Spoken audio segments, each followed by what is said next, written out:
मित्रांनो, पीक कापणीचे प्रयोग झाले.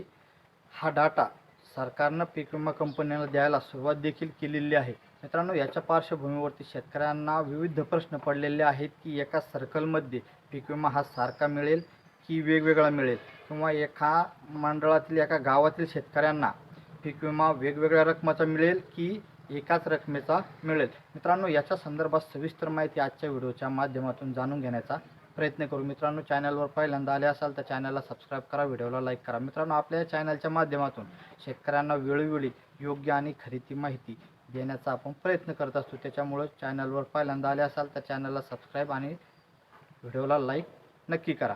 मित्रांनो, पीक कापणी प्रयोग जवळजवळ राज्यातील 63,000 पेक्षा जास्त गावामध्ये म्हणजे सर्कलमध्ये हे करण्यात आलेले आहे. एका मंडळामध्ये एका सर्कलमध्ये 2 ठिकाणी हे पीक कापणीचे प्रयोग झालेले आहेत. मित्रांनो, एका तालुक्यामध्ये वेगवेगळे सर्कल असतात आणि एका जिल्ह्यामध्ये भरपूर तालुके असतात. त्याच्यामुळे तालुक्यामध्ये काही तालुक्यामध्ये 5 सर्कल असतात, काही तालुक्यामध्ये 6 सर्कल असतात. जशी तिथली लोकसंख्या आणि तिथले जितके गावं त्यानुसार वेगवेगळे हे सर्कल असतात. हे देखील तुम्हाला देखील माहीत असेल. मित्रांनो, असं असताना आता एकाच सर्कलमध्ये मग जर का 10 गावं येत असतील आणि एका सर्कलला जर हेक्टरी जर का 30,000 रुपये किंवा 35,000 रुपये जर पीक विमा मंजूर झाला, तर त्या मंडळातील जितके त्या सर्कलमधले जितके 10 गावं आहेत त्या 10 गावातील प्रत्येक शेतकऱ्याला हेक्टरी तितक्याच रकमेचा पीक विमा हा मिळणार आहे.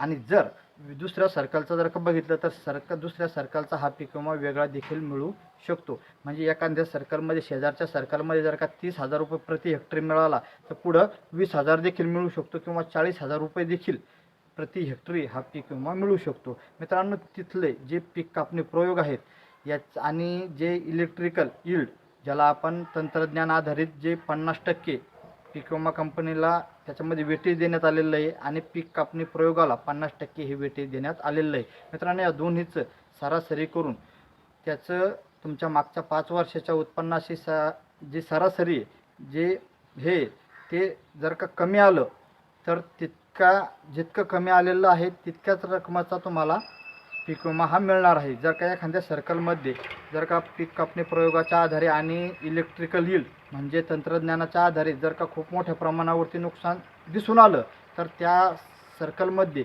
साहजिकच आहे की मोठ्या रकमेचा हा पीक विमा मिळणार आहे. मित्रांनो, याच्यामध्ये बरेचसे जिल्हे असतील, बरेचसे तालुके असतील, बरेचसे सर्कल असतील. त्या सर्कलमध्ये पीक कापणीचे प्रयोग असतील. त्याच्यानंतर जे पैसेवारी आहे ही 50%. आता एखाद्या मंडळामध्ये जर का 50% ही पैसेवारी आलेली आहे तर मग त्या जिल्ह्यातील त्या तालुक्यातील त्या सर्व शेतकऱ्यांना पीक विमा मिळणार का? तर त्या शेतकऱ्यांना देखील पीक विमा मिळू शकतो आणि नाही पण मिळू शकत. आता एखाद्या पीक कापणी म्हणजे एखाद्या जिल्ह्यामध्ये पैसेवारी ही 50% आली आणि जर का पीक कापणी प्रयोगाच्या माध्यमातून जर का त्या तालुक्यामध्ये जिल्ह्यामध्ये जर का पीक कापणी प्रयोगाच्या आधारे जर का सरासरी उत्पन्न हे कमी आलेलं असेल तर त्या जिल्ह्यातील सर्व शेतकऱ्यांना हा पीक विमा मिळणार आहे. मग ते सर्कल वाईज वेगळा देखील असू शकणार आहे, पण मिळणार आहे.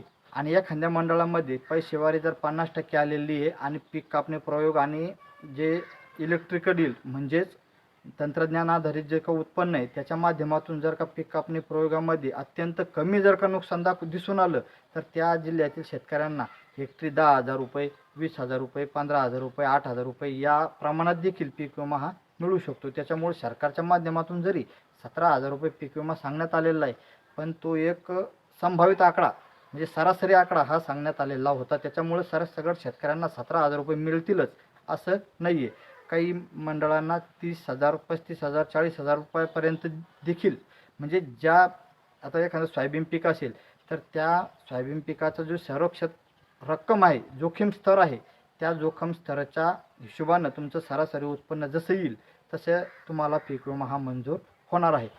मित्रांनो, येत्या 4 ते 5 दिवसांमध्ये हे जे पीक कापणी प्रयोग झालेले आहेत आणि जे तंत्रज्ञानाच्या आधारित जे उत्पन्न वेगवेगळ्या सर्कलचं असतील हे काढण्यात आलेलं आहे हे समोर येईल आणि त्याच्यानंतर एखाद्या सर्कलमध्ये नेमका पीक विमा किती मिळू शकतो या संदर्भातील माहिती देखील समोर येण्याची शक्यता आहे.